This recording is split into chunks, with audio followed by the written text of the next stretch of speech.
and I didn't care much about what was going on. Dad was interested, very much so. But Miss French, the only thing they talked about Miss French was she had a Plymouth coupe. And she'd drive from school to home and home to school, and that's all. After about 20 years, it would be about 3,000 or 4,000 miles on it. And everybody wanted to buy her Plymouth coupe. But she brought us to Owensboro, to the courthouse, to City Hall, and had us go to each of the elected officials, listen to them, sit in their chair, feel what the employees were doing and what it meant to all of us that government was operating and operating well. It had to be operating well for it to be able to help me, to help you, to help others, but it was the opportunity to serve the people. And so it was something that really meant something to me. Back in my day, when you saw an adult walking, you know the kid had the car. Because he only had one car, now everybody's got a car. It's good for lots of things, but you have to be very careful. When I was growing up, we had pound parties. I don't guess you've ever heard of a pound party. Bill did.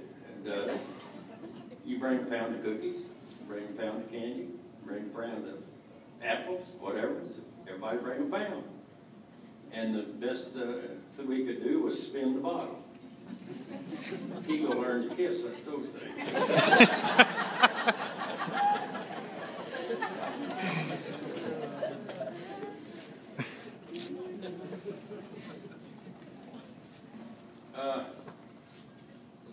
Times have changed considerably since I graduated from Daviess County High School.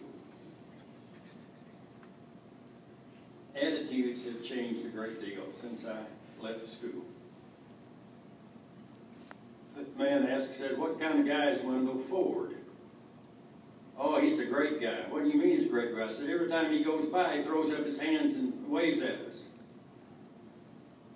Question was asked, when was the last time Ford asked you over for a hamburger and Coca-Cola? And talk about your family and what's going on in the community and what you could do to improve your block or your city and who was running for office and what you thought of them. When was the last time you got put together with your neighbor? We're living in what I call the cocoon age. You drive up to the garage at the house and flip a button and the door goes up, and you drive in, the door goes down, and you don't come out until morning. You call to bring a pizza, or you have enough inside to eat. And the next morning you press the button, the door goes up, and you go out. Press the button, the door goes down, and it's another day. It's called the cocoon age in my judgment. We're not shaking hands, we're not seeing our neighbors, we're not greeting people, we're not trying to work together. It's my way or the highway anymore. Henry Clay should give us something to think about. He was a great compromiser. And compromise, he's called, was negotiated hurt. Negotiated hurt. You had to give up something that you hurt. The other side had to give up something that hurt. But you agree on it, put it together, as Henry Clay would say, we sign a social contract. And we wait for those differences another day. We ought to understand that we need to be agreeable. We can disagree on things, but we don't have to be disagreeable. Life in politics has changed since I started. Back in the early day when I started, it was just people were for you. They'd work a precinct. They'd work the polls on election day. They would put bumper stickers on cars, everything. You didn't have to pay them. All you had to do is get the material to them. Now we're talking about consultants that are $75,000 to $100,000 at first, then 15% of everything they put in the paper, and it's become a very fashionable and large industry as it relates to those who work for us who have been in politics.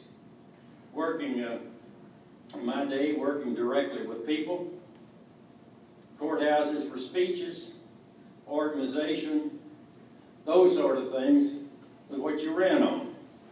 My first race here, I think maybe I spent $1,000. And you can ask Joe Bowen and David what it cost them to run. It'd be $75,000 to $100,000 now, maybe more. I think Joe raised $150,000 and spent most of it. It's different. And when I decided not to run again, it wasn't because of the fear of losing, because all the polls said that I was well ahead of anybody. But I was told to ward off for those that might come after me to raise $5 million. I could have raised $5 million, but I thought it was time not to. And I said it was time for me to come home and be with my family. One of the things that has bothered me considerably is the amount of money that we now see in politics. Every individual spends much more than he's worth financially. Not always, because some individuals have spent as much as $50 million of their own money to get elected. And that is my voice and your voice. Your voice is $1,000, my voice is $10,000. My voice, therefore, is bigger than yours, or yours bigger than mine. So we have to understand about money, and now we're talking about a $1 billion presidential race. And that's just what the individuals raise, not the new law that's been supported or affirmed by the Supreme Court, where you can put all the money into a race that you want to, and it doesn't make any, you don't have to report it until at the end of the year and after the race is over. Some people putting as high as $50 and $75 and $100 million into these PACs, as they're called. So we need to, I worry about, not for me, I'm almost 88, my day has been gone for some time. But I worry about those here, and I worry about those that are coming on. What will we be leaving them?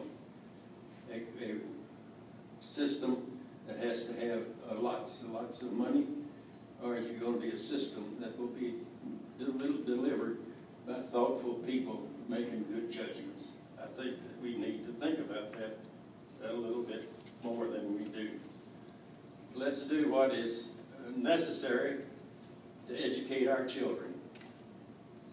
Tonight we've listened to a lot of things that's being done for our children. Education is the great equalizer. Whether you're black or white, rich or poor, if you have an education, you're equal to anybody else. And you remember that. That's what you're giving to our kids, an equalization, where they can go out in this world and be as well qualified to do the things that everybody else is doing. That's what education is for us, for our future, and for this community. And we've been blessed. We've been blessed. Even the President of the United States came to this community and gave an award to this school system for one of the 4 best school systems in the United States.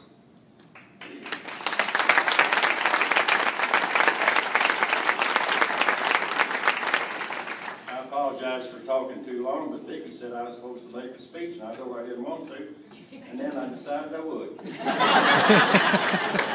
When you're at 88, it doesn't make a whole lot of difference what you know has to do. Go ahead and do it anyhow.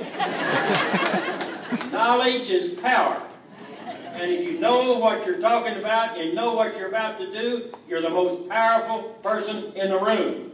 Get your power. Let's know about what tomorrow's going to bring.